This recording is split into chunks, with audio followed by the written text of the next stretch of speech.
What's up, guys? Welcome back to Third Person. This is the Third Person Podcast. My name is Chris, and with me, as always, are my cohorts in this crime, Jesse and Mike. How you doing?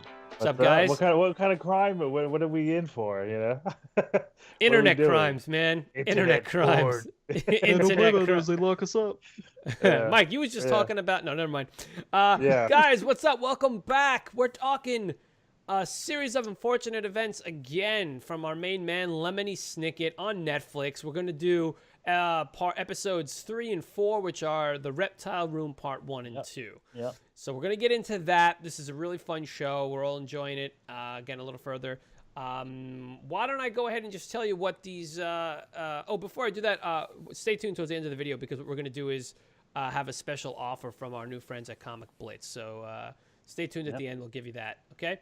Okay. Now, let's get to the synopsis. Reptile Room Part 1. After finally escaping Count Olaf's clutches, the Baudelaires are sent to live with their kind uncle. All their troubles seem to be over until an unexpected guest arrives. That's Part 1. Part 2 is the Baudelaires are in a compromising position when Uncle Monty is discovered dead in the Reptile Room.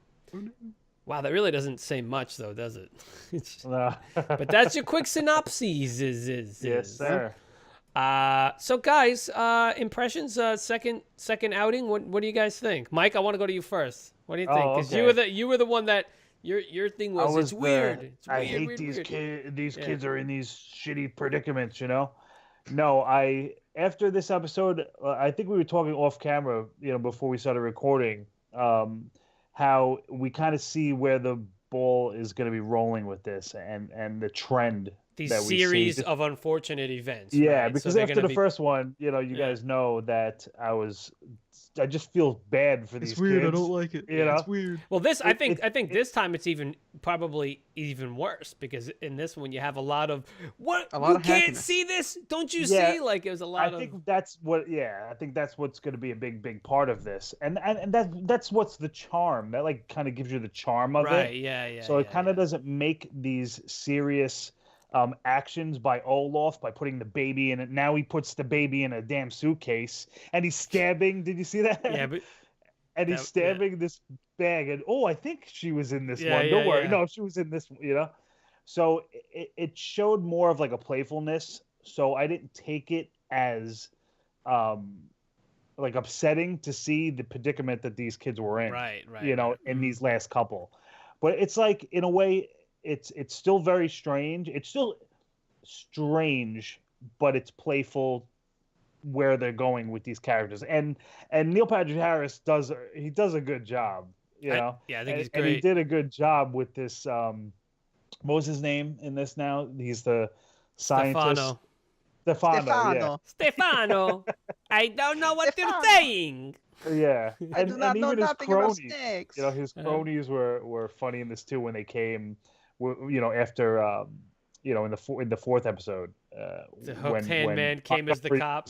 Yeah, Montgomery. He has the fake hands, and he had. Did you notice he had his hand up, and it was holding like to show his badge? Yeah. You know? As he walked in, he's holding it, and it's like, yeah. It was definitely much better as far as me not thinking it's so weird. Yeah. And I'm actually excited to watch the rest of these. Yeah. You know, I wanted to kind of do the whole, you know, the rest of the episodes after the first two. I didn't get a chance because I've been just so busy over the weekend, but I got through these obviously. And I'm going to see if I can try to get at least at least the next 4. Well, what is there? How many is there in this? 4 more.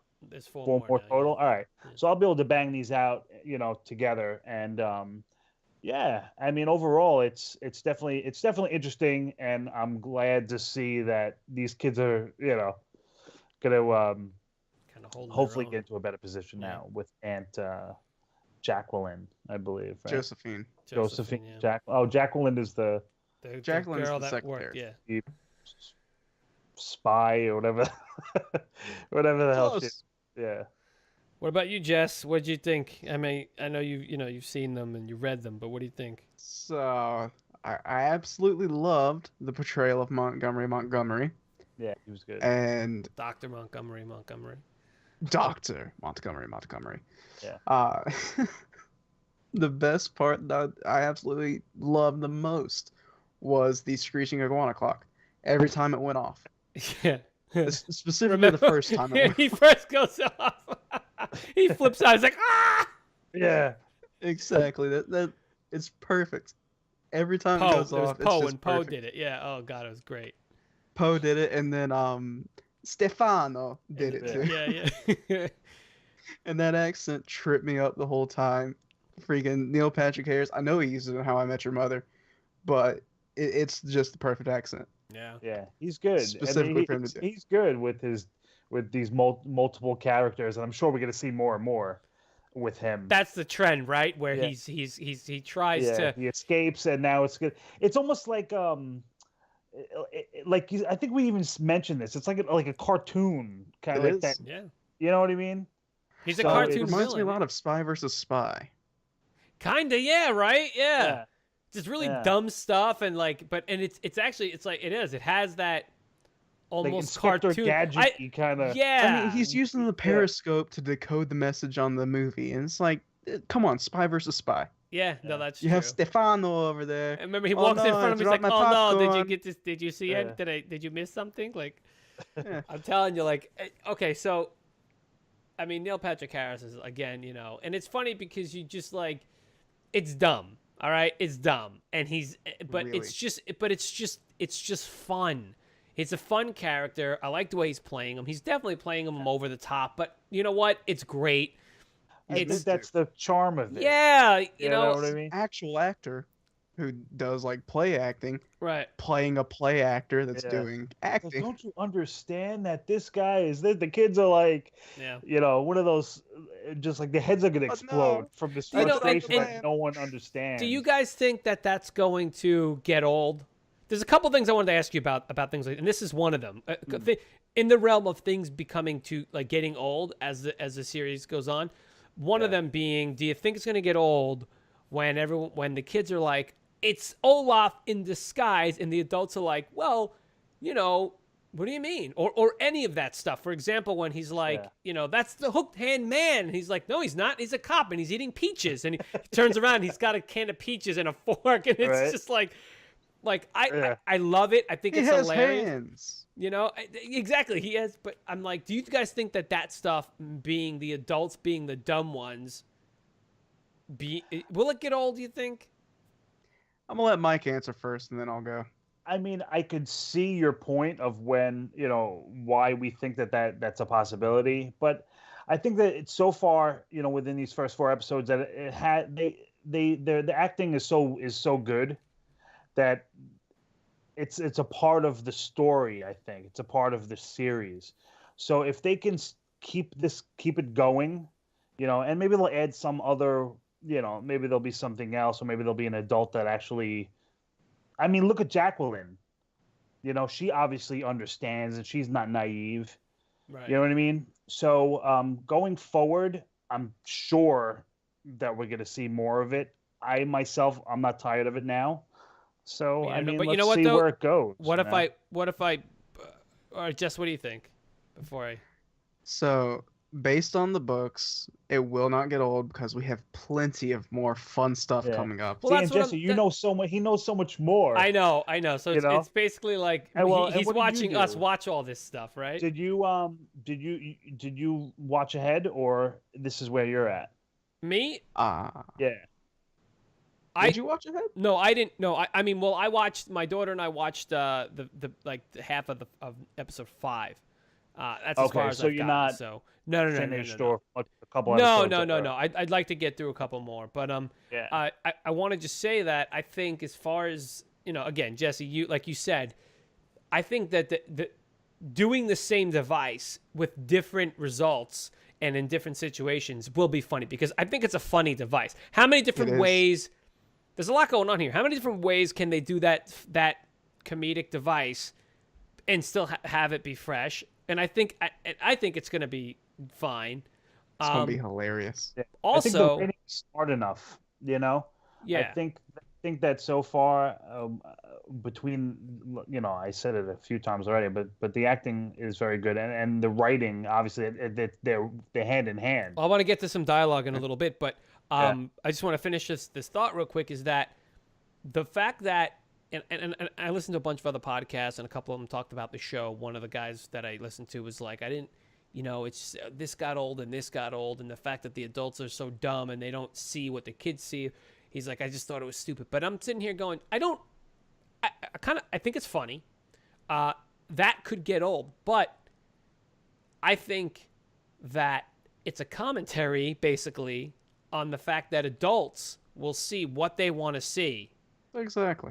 When they want to see, you know what I'm saying? Yeah, so it's like these are adults that are all and it's and there are definite clues in there, especially with Poe. Well, I've got to get back. I got to get back and do banking stuff. I'm paraphrasing. Well, banking hours. Right, but you know what I'm saying? Like that's the point. So like that's the thing where they're like, I'm so wrapped up in my own shit, and I'm gonna and especially in these 2 episodes.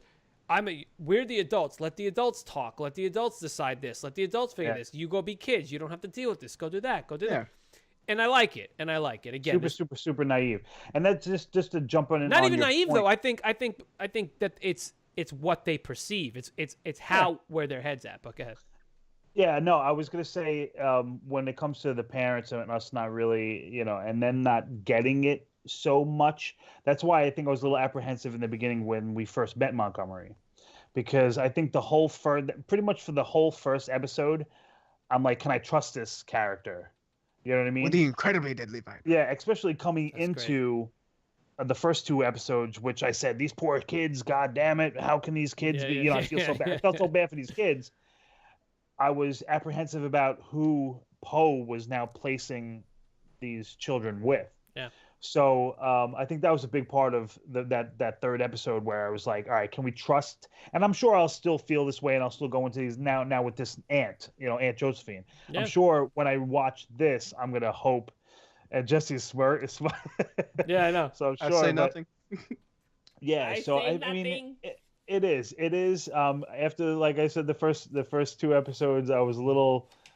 I thought it was very odd. I thought it was strange, weird. I used a lot of those kind of adjectives, and now I can see more of the charm of it, and that it's not necessarily. I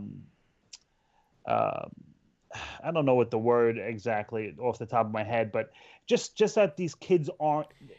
They're not as in as much peril as you. Exactly, especially since they're so damn intelligent. And it was just, with the scene where they kind of figure it out, the 2 of them, Violet and Klaus, figured out what wow, they put the gun together and stuff. What Olaf did. And I thought it was a really cool, because even Olaf's cronies were like, oh, when she put the gun together, like, oh, he stabbed him in the neck with this double syringe to make it look like, the bite from the extremely venomous incredibly deadly viper. Yeah, incredible deadly viper. Yeah. Let's talk about real quick. Let's just we've been kind of talking about Monty. Let's just talk about him as a character real quick. What do you think? I mean, Mike, you've been saying that, like, you were hoping he was going to be this thing. I feel the same way.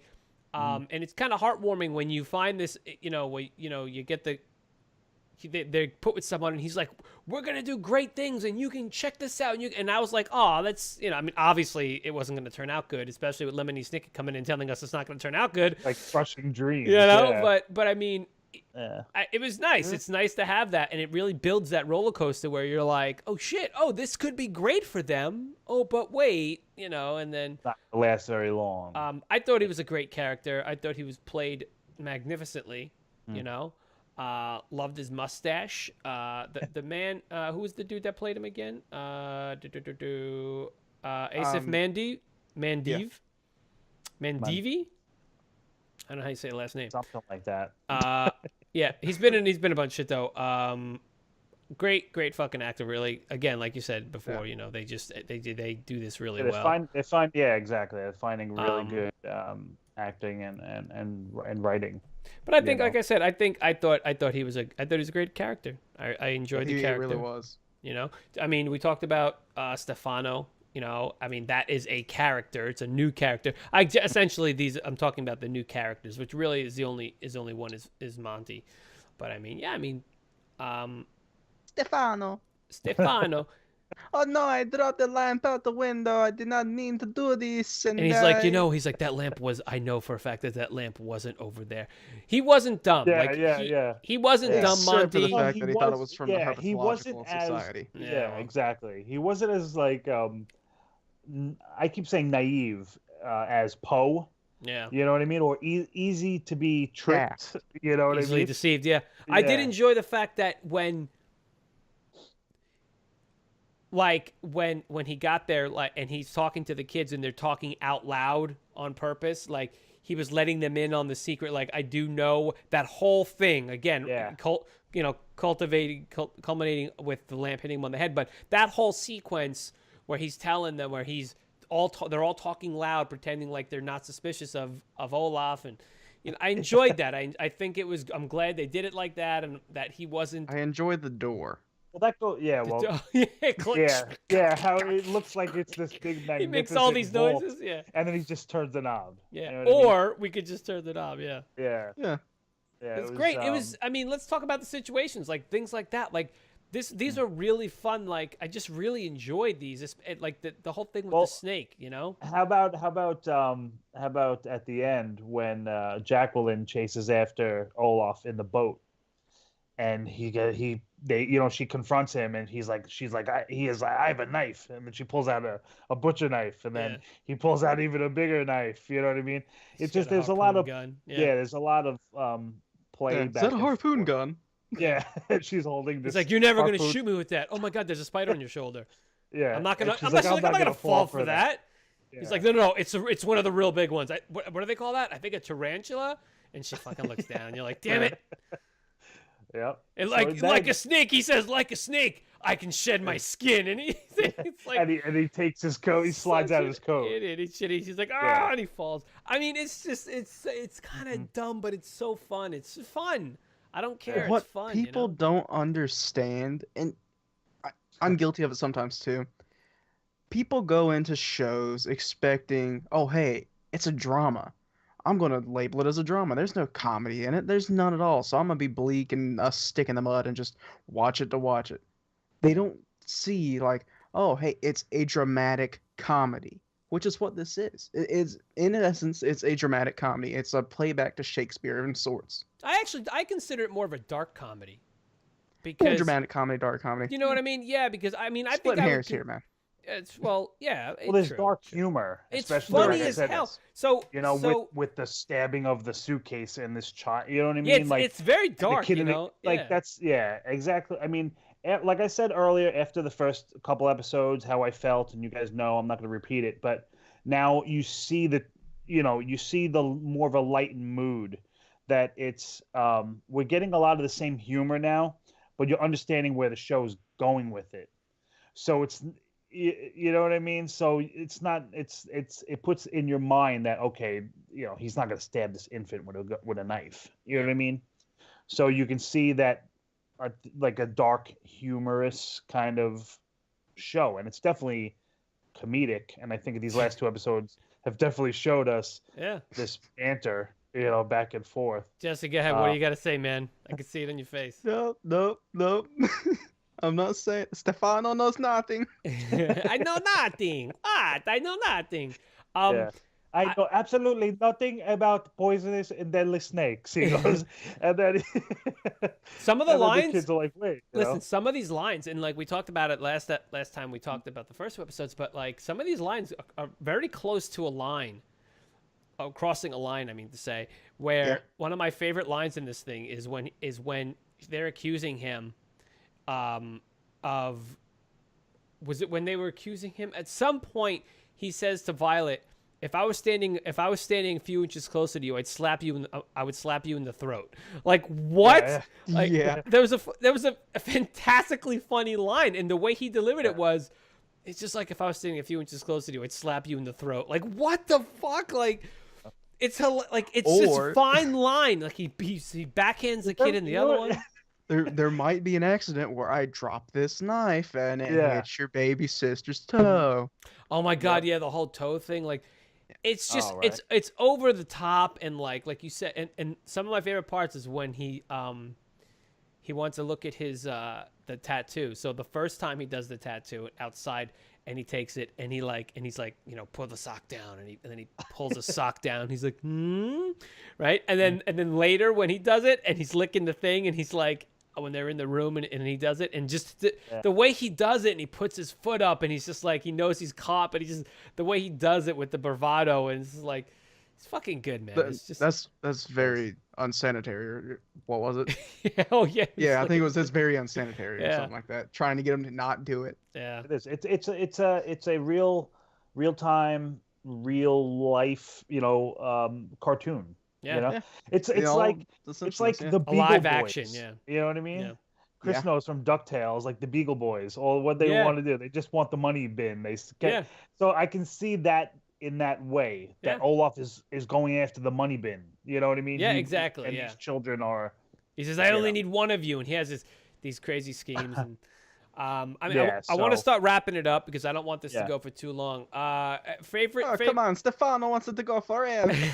Favorite things? I mean, I kind of told you what some of my favorite ones were. Some of the lines. Anything that stands out for you guys? I mean, I mentioned this already, but I did like the investigation, the scene when that was a great scene. Yeah, boiled when they're explaining everything. Yeah. Yeah. What about you, Jess? I have a few actually. So the first one is the Screeching Iguana Clock, of course. Yeah. Then we have the parents in Peru. Oh yeah, we didn't even touch on that. Yeah. Yeah, that not much to touch on. They get locked up after being in a bar, and he wipes off the eye insignia, which there's the eye insignia again. It's a trap, or it's a door to go down into a sewer pipe. Leads out into the open. Hey, they're out there in Peru. There you go. And then I think possibly my third favorite, which is probably some of the best stuff ever, is Uncle Monty's accent. I mean, come on. He's a Hindu guy playing like an Italian Hindu guy. Yeah, something, yeah. Bambinis. Yeah. It's like, come on. It's good though, man. It's real good. And my ideas of the series have changed completely from where I was. Enjoying it now, yeah. These first, I honestly can't wait till season 2.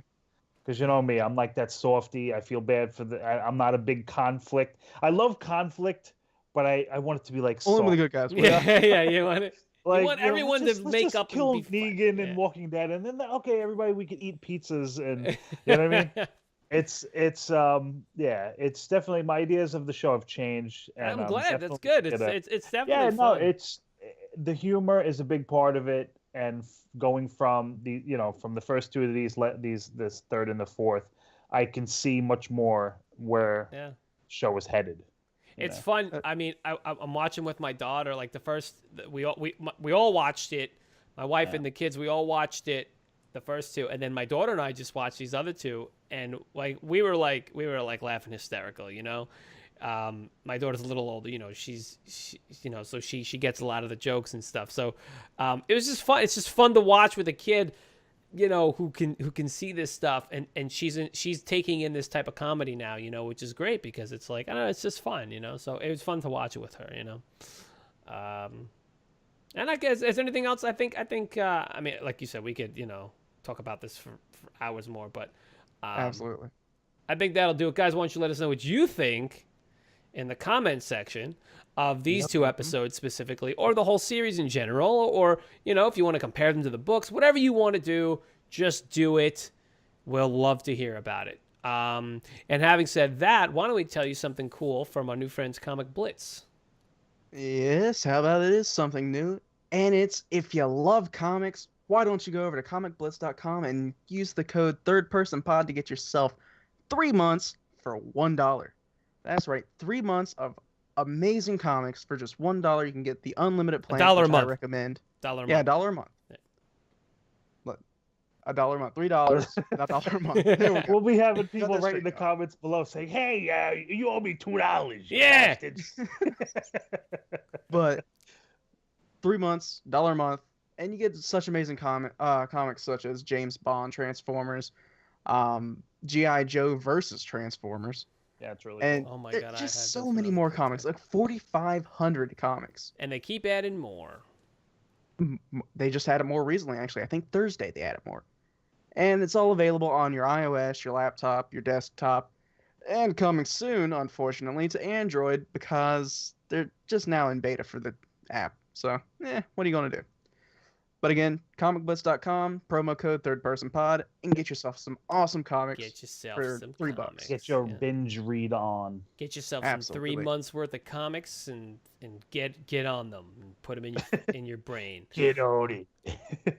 Very last thing, guys, we just want to say YouTube has been kind of stupid lately, and if you guys have been commenting and we haven't been answering them or we're missing them, YouTube is kind of messing up. So I know for a fact that we've got some videos that I know we have comments on, but we don't see them until later or whatever. So bear with us, bear with YouTube. I don't know what it's going through. It's changes or something. I don't know. We'll get to them. Yeah, but we'll definitely get you because we love to answer you guys. And you can always use that inbox to send us a message directly. Good point. That's going to do it for us here at Third Person. We'll talk Lemony Snicket and a series of unfortunate events on Netflix. If you're liking the show, let us know, and we're going to see you on the next edition of this particular video.